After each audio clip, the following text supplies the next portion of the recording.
Assalamualaikum warahmatullahi wabarakatuh. Makin pas, makin pasti. Pas FM Pati. Selamat pagi Mitra Pas, apa kabar Anda di pagi hari ini? Semoga semuanya dalam keadaan sehat.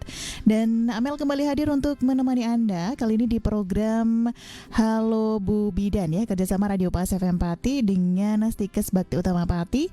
Dan pagi hari ini kita akan membahas mengenai kenali keputihan sejak dini bersama dengan narasumber yang sudah hadir.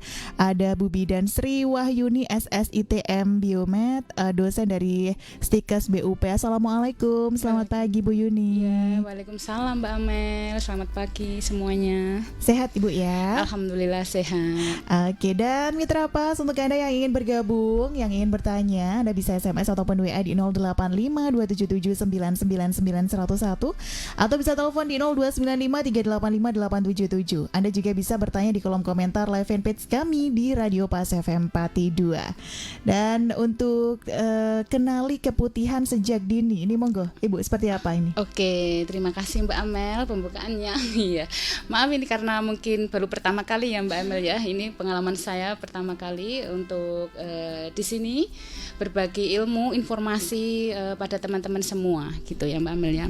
Baik, untuk masalah keputihan sering kita temui sebagai masalah yang kompleks untuk para perempuan gitu ya Mbak Amel ya. Entah itu untuk remaja, kemudian untuk para wanita yang sudah menikah atau yang belum menikah, kemudian ibu hamil juga, kemudian juga ibu KB, kemudian juga para perempuan yang sudah mau menopause ataupun yang sudah menopause begitu. Jadi tetapi fenomena yang terjadi itu seringnya ini Mbak. Jadi sering karena mungkin hal yang tabu gitu. Jadi jarang sekali kita sebagai perempuan itu mempunyai rasa untuk mawas diri. Nah gitu. Jadi belum bisa mengenali ini normal atau tidak. Padahal keputihan itu sebenarnya adalah produk dari kewanitaan kita, bentuk proteksi dini gitu ya. Jadi sebenarnya keputihan ini memang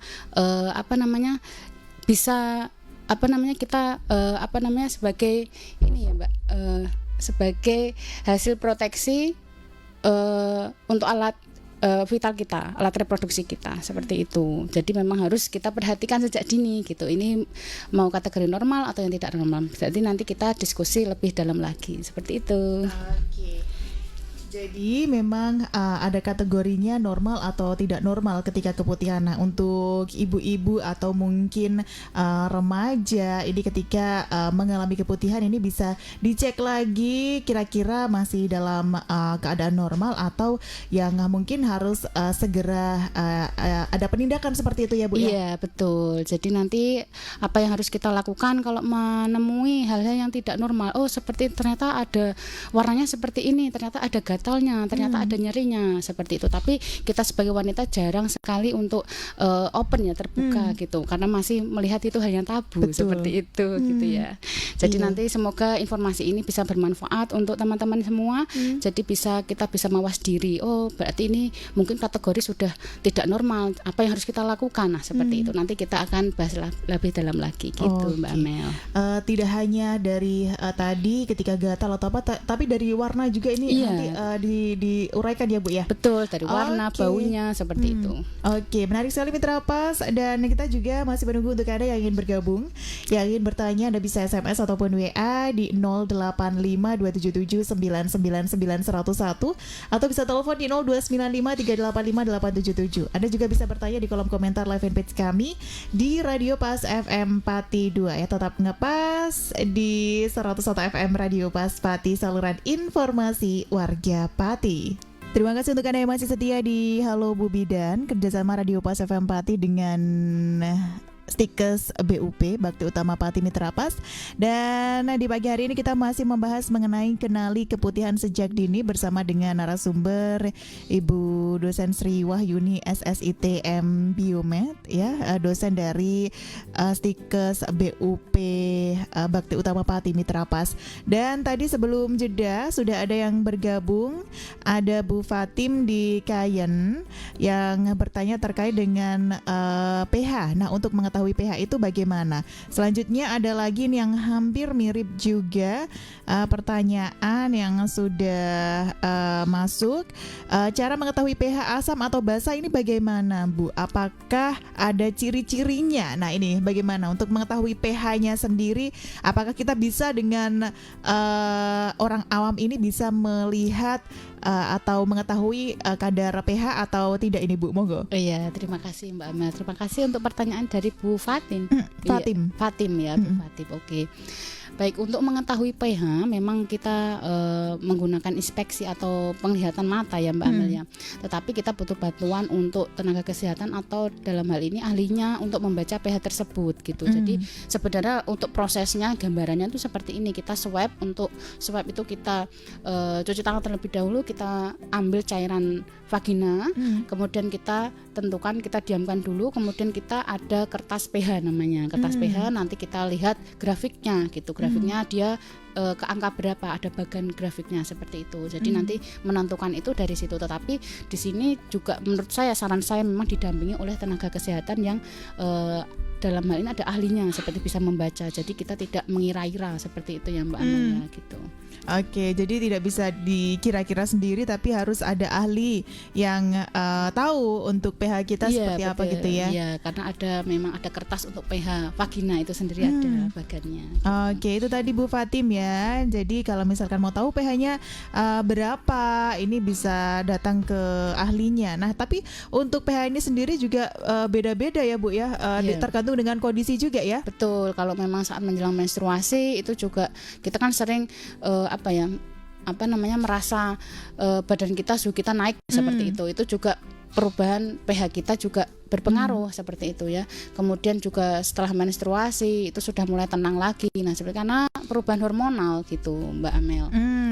Oke. Nah, untuk tadi juga yang sudah sempat disinggung terkait dengan penggunaan panty liner nih, yang biasanya karena saya juga pakai karena iya nah, betul. Ini sama dengan menggunakan pembalut atau beda ini untuk waktunya ini, Bu? Iya, terima kasih. Jadi memang untuk penggunaan panty liner itu memang sebaiknya saran saya itu kalau memang ada indikasi atau terlalu over keputihan kita ya Mbak Amelia. Jadi itu pun harus diganti gitu ya. Jadi dari pagi mungkin nanti siangnya diganti gitu biar tidak menumpuk di situ bakterinya gitu. Karena kalau sudah muncul keputihan yang tidak normal ya, itu juga kita harus mengenali untuk pengobatannya nanti. Ini jenis keputihan yang tidak normal ini karena jamur atau karena virus atau karena bakteri atau karena parasit seperti itu. Jadi kalau salah dalam mengkategorikan atau mengklasifikasi jenisnya ini apa, itu juga hubungannya dengan advis atau pengobatan yang akan kita terima gitu Mbak Mel. Jadi memang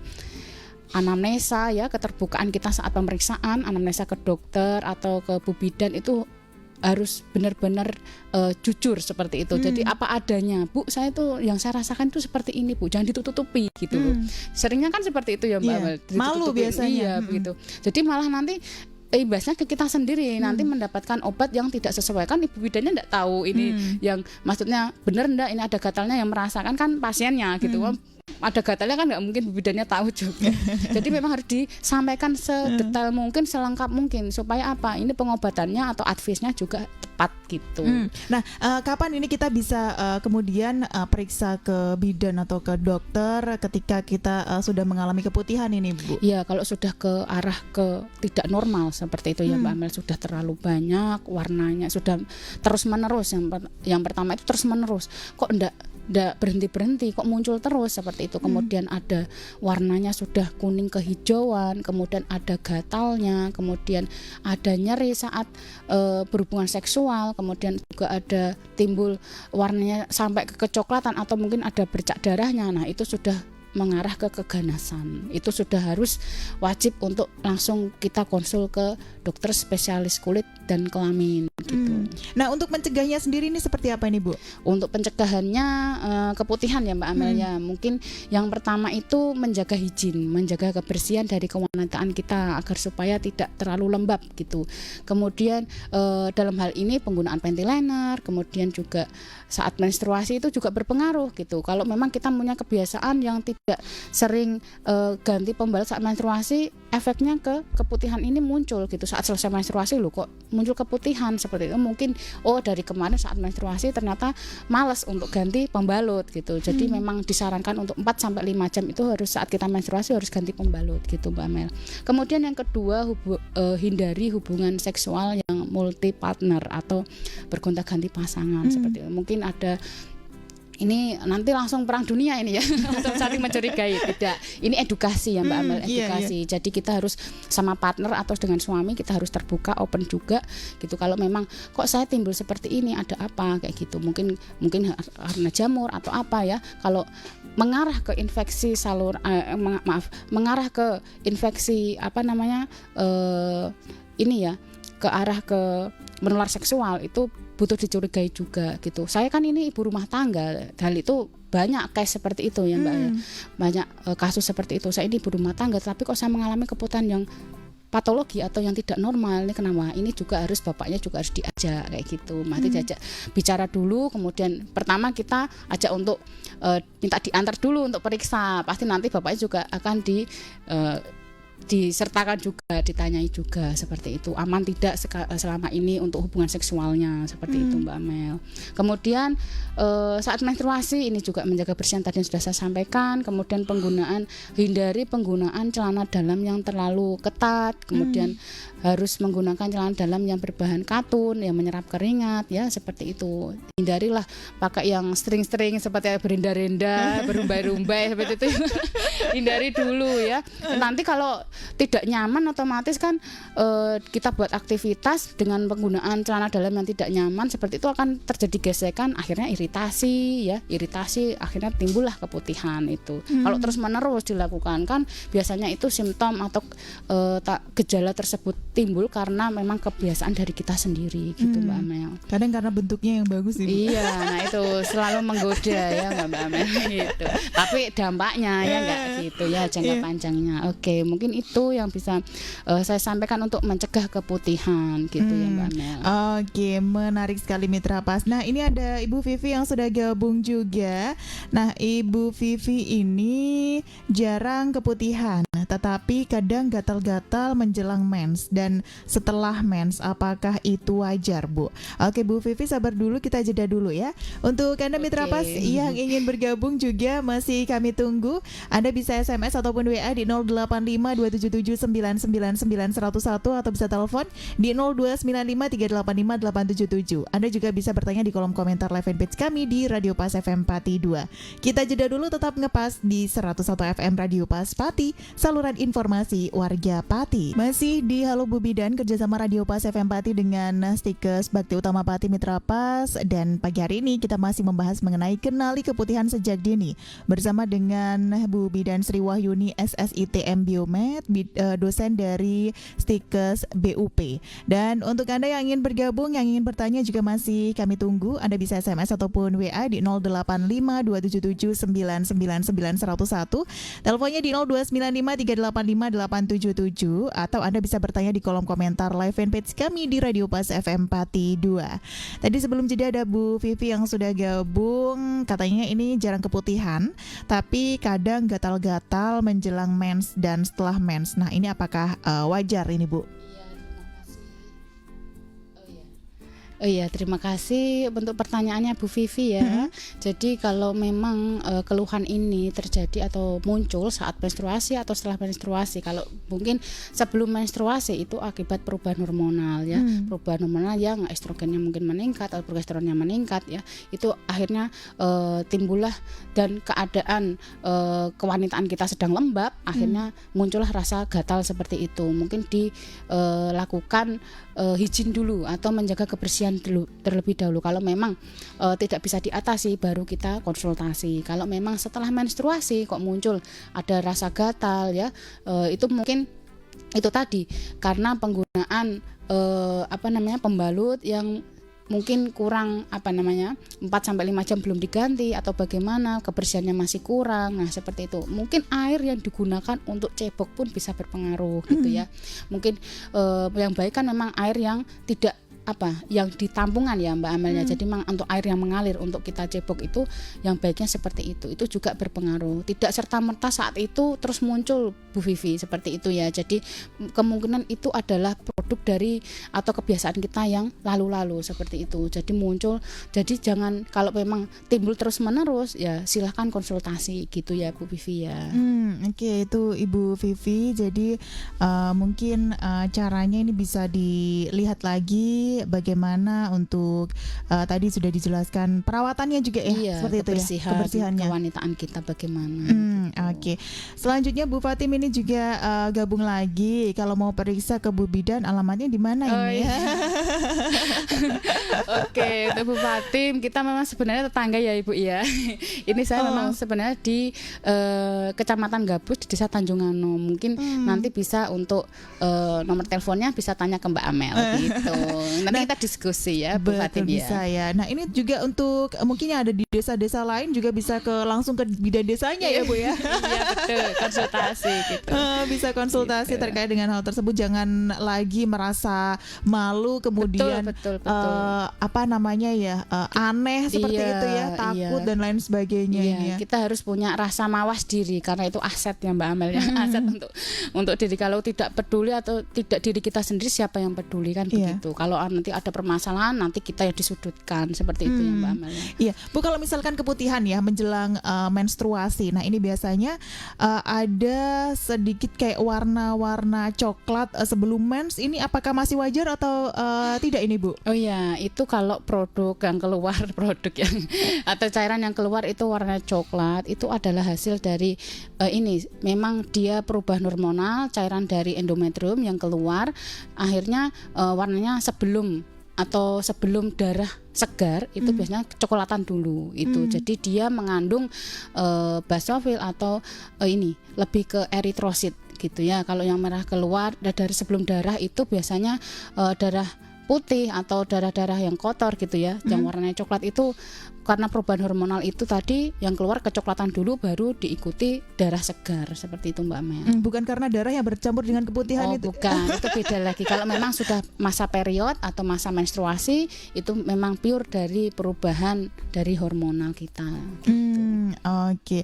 Nah, untuk pemakaian sabun mungkin ini seperti apa ini untuk pemakaian sabunnya ini Bu? Baik, untuk yang sabun untuk daerah kewanitaan kita pakai, kalau kita berkaitan dengan kebersihan kewanitaan ya Mbak Amelia, kita saat mandi ya sewajarnya aja gitu ya, tidak perlu yang terlalu menggosrok gitu ya Mbak Amelia, jadi nanti iritasi gitu. Jadi karena balik lagi kita punya floral atau bakteri yang baik sebenarnya. Seandainya kalau ada bakteri yang virus yang mau masuk ke vagina kita, sebenarnya bakteri itu yang melawan ya, ditendang ke sana kemari, akhirnya keluarlah produk keputihan itu. Jadi kalau memang penggunaan sabun kewanitaan yang tidak direkomendasikan oleh dokter itu malah membunuh dari bakteri itu sendiri gitu, dan membunuh flora itu ikut mati gitu. Jadinya malah kita tidak ada perlindungan gitu Mbak di daerah kewanitaan kita. Jadi kalau over memang sesuatu yang berlebihan memang tidak baik ya Mbak ya. Jadi penggunaannya itu memang atas indikasi dokter saja. Maksudnya kalau sudah ada advice dari dokter penggunaan sabun ini ya sudah dilakukan. Itu pun kebiasaannya itu daerah luar saja, dan nanti